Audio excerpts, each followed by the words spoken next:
Formula ఈ car racing heat నెలకొంది. 5 గంటలుగా మాజీ మంత్రి కేటీఆర్ విచారణ కొనసాగుతోంది. ఫార్ములా ఈ కార్ రేస్ లో ప్రశ్నల వర్షం కురిపించారు అధికారులు.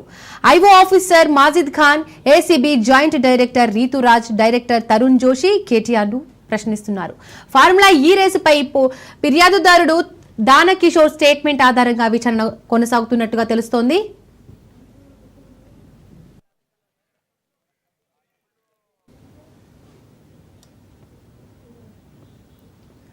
ఫార్ములా ఈ కార్ రేసు కంపెనీ చెప్పిన వివరాలు, హెచ్ఎండిఏ మాజీ డైరెక్టర్ అరవింద్ కుమార్ స్టేట్మెంట్ ఆధారంగా కేటీఆర్ ని ప్రశ్నిస్తున్నారు.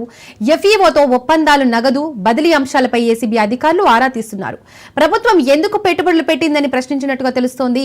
కేబినెట్ అనుమతి లేకుండా డబ్బులు తరలింపుతో పాటు ఇప్పటికే ఏసీబీ సేకరించిన పత్రాలను ముందు ఉంచి ఏసీబీ ప్రశ్నిస్తున్నట్లు సమాచారం అందుతోంది. ఎఫ్ఈఓ కంపెనీ ప్రతినిధులు ఇచ్చిన స్టేట్మెంట్ ఆధారంగా ప్రశ్నలు సంధిస్తున్నారని తెలుస్తోంది.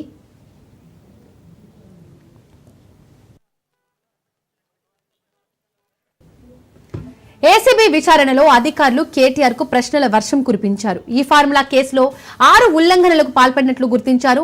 ఎలాంటి లాభాపేక్ష లేనప్పుడు ఎఫ్ఈఓకు చెల్లించే చెల్లింపులపై ఎందుకు నిబంధనలు పాటించలేదని ఏసీబీ ప్రశ్నించింది. ఎలాంటి లాభాపేక్ష లేనప్పుడు ఎఫ్ఈఓకు చెల్లించే చెల్లింపులపై ఎందుకు నిబంధనలు పాటించలేదు? రేసు నిర్వహణలో త్రైపాక్షిక అగ్రిమెంట్ ఎందుకు జరిగింది? త్రైపాక్షిక అగ్రిమెంట్ లో ఎస్ నెక్స్ట్ జెన్ కంపెనీని ఎందుకు చేర్చారని ఏసీబీ ప్రశ్నించింది.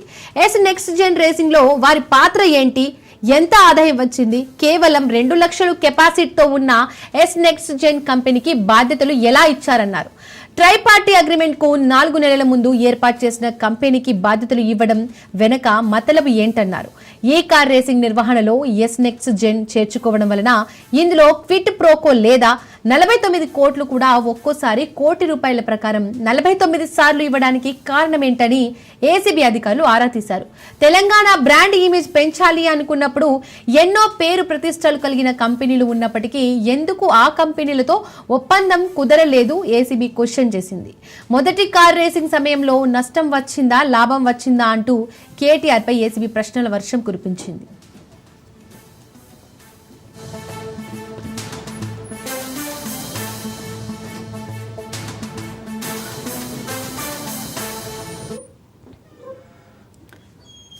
ఇక ఈ అంశానికి సంబంధించి మరిన్ని అప్డేట్స్ మా ప్రతినిధి రత్నకుమార్ ఏసీబీ ఆఫీస్ నుంచి లైవ్ ద్వారా అందిస్తారు. రత్నకుమార్. గత 5 గంటలుగా ఏసీబీ అధికారులు బీఆర్ఎస్ వర్కింగ్ ప్రెసిడెంట్ కేటీఆర్ను విచారిస్తూ ఉన్నారు. ఈ యొక్క విచారణలో అనేక కీలక ప్రశ్నలు ఏసీబీ అధికారులు కేటీఆర్ను ప్రశ్నించారు. ముఖ్యంగా నిబంధనలు ఉల్లంఘిస్తూ చేసినటువంటి మనీ ట్రాన్స్ఫర్ మీద ఏసీబీ అధికారులు ప్రస్తుతం కేటీఆర్ను ప్రశ్నిస్తూ ఉన్నారు. ఈ యొక్క విచారణ అనేది సుదీర్ఘంగా కొనసాగేటువంటి అవకాశాలు ఉన్నాయి. మనకు అందుతున్నటువంటి సమాచారాన్ని బట్టి ఇప్పటికే 5 గంటలు కంప్లీట్ అయింది కాబట్టి దాదాపు ఇంకొక 3-4 గంటల పాటు కేటీఆర్ని విచారించవచ్చు అనే విషయం కూడా తెలుస్తూ ఉంది. అయితే ముఖ్యంగా ఈ విచారణలో దాదాపు కీలక ప్రశ్నల్లో భాగంగా మనీ ట్రాన్స్ఫర్లో అయితే ఏదైతే క్రిప్టో కరెన్సీ రూపంలో ఇండియన్ ఓవర్సీస్ బ్యాంకు నుంచి ఎఫ్ఈఓ సంస్థకు మనీ ట్రాన్స్ఫర్ చేయడం జరిగిందో దాని మీద ప్రశ్నిస్తూ ఉన్నారు. ఎందుకు యొక్క మనీని ట్రాన్స్ఫర్ చేసే విషయంలో నిబంధనలు ఉల్లంఘించాల్సి వచ్చింది? ఒక సమావేశం అనేది ఏర్పాటు కాకుండానే ఫెమా నిబంధనలు ఉల్లంఘించారా అనేటువంటి కోణంలో ప్రశ్నిస్తూ ఉన్నారు. అయితే ఆర్బీఐ గైడ్లైన్స్ను ఏమాత్రం పట్టించుకోకుండా, ఒక ఆర్థిక శాఖకు ఇన్ఫర్మేషన్ అనేది లేకుండా ఇది స్వతహాగా నిర్ణయం తీసుకున్నట్లుగానే కనిపిస్తోంది. మరి ఆ రకమైనటువంటి ప్రక్రియ జరిగిందా అనేది ప్రస్తుతం కేటీఆర్ నుంచి ఏసీబీ అధికారులు రాబడుతున్నటువంటి సమాధానం. మరోవైపు జరిగినటువంటి లావాదేవీలతో పాటు ప్రమోటర్స్ విషయంలో కీలక ప్రశ్నలు సంధిస్తూ ఉన్నారు. ఎందుకంటే ఈ యొక్క సిరీస్కి సంబంధించి ముఖ్యంగా ఫార్ములా ఈ కార్ రేస్ అనేది ఒక సిరీస్ లాగా ప్రతి సంవత్సరం కూడా నిర్వహించాలి అనేది మొదట కుదుర్చుకున్నటువంటి ఒప్పందం కాబట్టి జరిగినటువంటి అగ్రిమెంట్స్లో భాగంగానే ప్రమోటర్స్ను ఇన్వైట్ చేసిన తర్వాత అందులో మొదట సిరీస్కు ఫస్ట్ సారి మొదటి విడత రేస్ అనేది జరిగినప్పుడు గ్రీన్కో మొదట ఇందులో ప్రమోటర్గా వ్యవహరించింది. అయితే సెకండ్ టైము ఈవెంట్ను నిర్వహించే సమయానికి గ్రీన్కో స్పాన్సర్షిప్ నుంచి వైదొలిగినటువంటి పరిస్థితి. ఈ క్రమంలోనే అసలు ఎటువంటి లబ్ధి చేకూరింది అనేది కూడా ప్రస్తుతం ప్రశ్నిస్తూ ఉన్నారు. మరోవైపు దీనికి సంబంధించి కొంత పరిస్థితులకు సంబంధించి ఏదైతే ప్రస్తుతం విచారణ అనేది జరుగుతూ ఉందో విచారణకు మరోవైపున ఏసీబీ అధికారుల విచారణలో అనేక కీలక విషయాలు కూడా తెలుస్తూ ఉన్నాయి. మనకు అందుతున్నటువంటి సమాచారాన్ని బట్టి ఏసీబీ ఆఫీస్ దగ్గర కొంత పరిస్థితి అనేది ఒకవేళ మరికొద్ది సేపట్లోనే విచారణ అనేది కంప్లీట్ కాబోతోంది అనేటువంటి విషయం కూడా తెలుస్తోంది. అందులో భాగంగానే మనం ఒకసారి విజువల్స్లో చూడొచ్చు. పోలీసులు పూర్తిగా అప్రమత్తమయ్యారు. ఇప్పటికే లోపల ఆల్రెడీ కేటీఆర్ యొక్క విచారణ దాదాపు 5 గంటల నుంచి కొనసాగుతున్నటువంటి నేపథ్యంలోనే ఏ క్షణమైనా సరే విచారణ కంప్లీట్ అయ్యేటువంటి అవకాశాలు ఉన్నాయి అనే విషయం తెలుస్తుంది. మరి దీనికి సంబంధించి ఇప్పటికే పోలీసులు అప్రమత్తం అవడం జరిగింది. మనం ఒకసారి లాండ్ ఆర్డర్లో విధుల్లో బందోబస్తులో పాల్గొన్నటువంటి పోలీసులందరూ కూడా అలర్ట్ అయినటువంటి పరిస్థితి మరోవైపు చూడొచ్చు. మొత్తం ఇక్కడ ఏసీబీ ఆఫీస్ దగ్గర నుంచి మనకు ఈ రూట్ మొత్తం కూడా రూట్లో బందోబస్తులో ఉన్నటువంటి పోలీసులంతా కూడా అప్రమత్తమయ్యారు. ఏ క్షణమైనా సరే కేటీఆర్ యొక్క విచారణ కంప్లీట్ చేసుకొని ఆయన బయటకు వచ్చినటువంటి అవకాశాలు కూడా ఉన్నట్లుగానే దీనికి సూచనగానే భావించాల్సినటువంటి పరిస్థితి ఉంటుంది. ఇక ఇప్పటి వరకు జరిగినటువంటి విచారణలో భాగంగా ముఖ్యంగా యొక్క ట్రైపార్టీ అగ్రిమెంట్కు సంబంధించి ఇందులో గ్రీన్కోతో పాటు మరొక సంస్థ ఎస్ నెక్స్ట్ జెన్ అనేటువంటి సంస్థను కూడా ఇందులో యాడ్ చేసుకోవడం జరిగింది. కాబట్టి అసలు ఎస్ నెక్స్ట్ జెన్ అనేటువంటి ఒక కొత్త కంపెనీని ఎందుకు యాడ్ చేయాల్సి వచ్చింది అనేది ప్రస్తుతం ఏసీబీ అధికారులు కూడా ఆయన నుంచి సమాచారాన్ని రాబట్టడం జరిగింది. ఇక ఇదిలా ఉంటే అనేక అంటే ఒకవేళ హైదరాబాద్ ఇమేజ్ను పెంచాలి అనుకున్నప్పుడు ఎన్నో పేరు ప్రఖ్యాతులు గాంచినటువంటి కంపెనీలు ఉన్నాయి.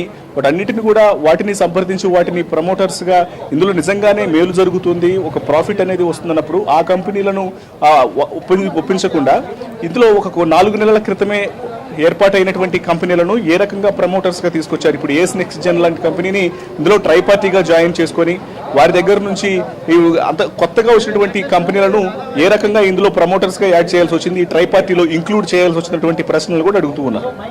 ఇక గతంలో ఈ ఏస్ నెక్స్ట్ జెన్ అనేటువంటి సంస్థ వారికి ఎలక్టోరల్ అంటే గతంలో బీఆర్ఎస్ పార్టీకి ఎలక్టోరల్ బాండ్స్ను సమర్పించింది అన్నటువంటి విషయం తెలుస్తుంది. కాబట్టి సో వీళ్ళు 49 కోట్ల రూపాయల ఎలక్టోరల్ బాండ్స్ అనేవి బీఆర్ఎస్ పార్టీకి ఇచ్చారన్నటువంటి విషయం తెలుస్తుంది. అందులో ఉన్నటువంటి వాస్తవాల మీద ప్రశ్నిస్తూ ఉన్నారు. అలాగే ఈ యొక్క 49 కోట్ల రూపాయలను కూడా ఒక్కొక్కసారి ఒక్కొక్క కోటి రూపాయల బాండ్ల లెక్కను కూడా 49 సార్లు పే చేసినటువంటి విషయాన్ని కన్ఫర్మేషన్ చేసుకున్న తర్వాత వాటికి సంబంధించినటువంటి ప్రశ్నలు కూడా అడుగుతూ ఉన్నారు. సో వీటన్నిటి మీద ప్రజెంట్ కేటీఆర్ యొక్క విచారణ అనేది కొనసాగుతుంది. సో ఇప్పుడు మనకంతున్నటువంటి తాజా సమాచారాన్ని బట్టి ఇక్కడ ఏసీబీ ఆఫీస్ వద్ద పరిస్థితి అనేది కొంత ఏ క్షణమైనా సరే ఈ యొక్క విచారణ కంప్లీట్ చేసుకొని కేటీఆర్ బయటికి రాబోతున్నటువంటి విషయం తెలుస్తుంది. అందులో భాగంగానే ఉన్నటువంటి పోలీసులందరూ కూడా అప్రమత్తమయ్యారు. సో మరి ఈ యొక్క విచారణకు సంబంధించి తదుపరి అంటే ఇప్పుడు ఉదయం నుంచి కూడా అరెస్ట్ అవ్వబోతున్నటువంటి వార్తలు కొన్ని వస్తున్నాయి. లేదు ఖచ్చితంగా ఆయన మరొకసారి విచారణను కంప్లీట్ చేసుకొని వస్తారన్నటువంటి విషయాల మధ్య ఒక సస్పెన్స్ అనేది కంటిన్యూ అవుతుంది. కాబట్టి సో మరికొద్ది సేపట్లోనే అసలు ఏం జరగబోతున్నటువంటి ఒక స్పష్టత కూడా వచ్చేటువంటి అవకాశాలు ఉన్నాయి. రత్నకుమార్, గతంలో కూడా కేటీఆర్ న్యాయవాది సమక్షంలో విచారణకు హాజరవ్వడం జరిగింది. మరి ఈసారి చూస్తే ఏసీబీ అధికారులు ఎలాంటి ఆధారాలను కేటీఆర్ ముందుంచి ప్రశ్నలు అడిగే అవకాశం ఉంది?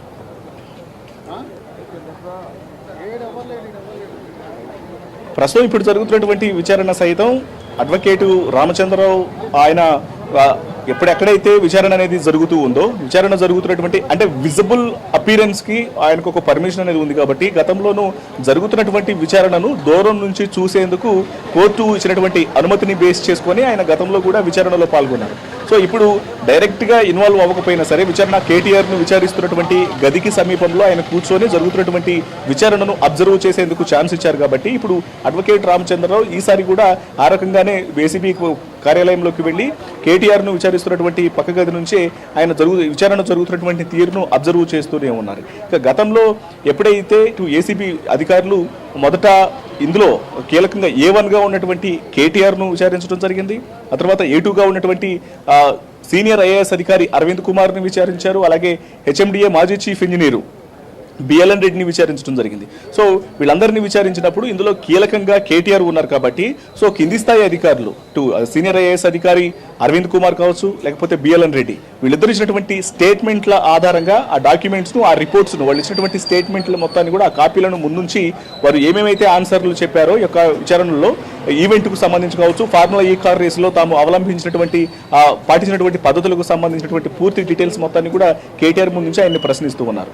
సో ఇదిలా ఉంటే ఈ యొక్క ఈవెంట్కు సంబంధించి ఎఫ్ఈఓ సంస్థ ప్రతినిధులను దాదాపు 3 సార్లు విచారించడం జరిగింది. ఎందుకంటే వాళ్ళు ఆ ఎఫ్ఈఓని మొదట ఇక్కడకు స్వయంగా బంజారాహిల్స్ ప్రధాన కార్యాలయానికి వచ్చి ఇక్కడ విచారణలో పాల్గొమని చెప్పినప్పుడు వాళ్ళు ఎక్కడ వరకు రాలేము అని ఇండైరెక్ట్గా వాళ్ళు వర్చువల్ పద్ధతిలో ఒక కాన్ఫరెన్స్ ద్వారా విచారణకు హాజరయ్యారు. మొత్తం 3 సార్లు వారిని విచారించడం జరిగింది. వారు ఇచ్చినటువంటి రిపోర్ట్స్ను వాళ్ళు ఏవైతే స్టేట్మెంట్లు ఇవ్వడం జరిగిందో ఆ రిపోర్ట్ను కూడా తయారు చేశారు. వాటన్నిటిని బేస్ చేసుకొని ప్రస్తుతం ఇటు అధికారులు కేటీఆర్ను ప్రశ్నిస్తూ ఉన్నారు. ఇక ఇదిలా ఉంటే ఏసీబీ విచారణ ఆల్రెడీ ఒకసారి కంప్లీట్ చేసుకున్నారు వీళ్ళంతా. ఇందులో A1, A2, A3లుగా ఉన్నటువంటి వ్యక్తులు.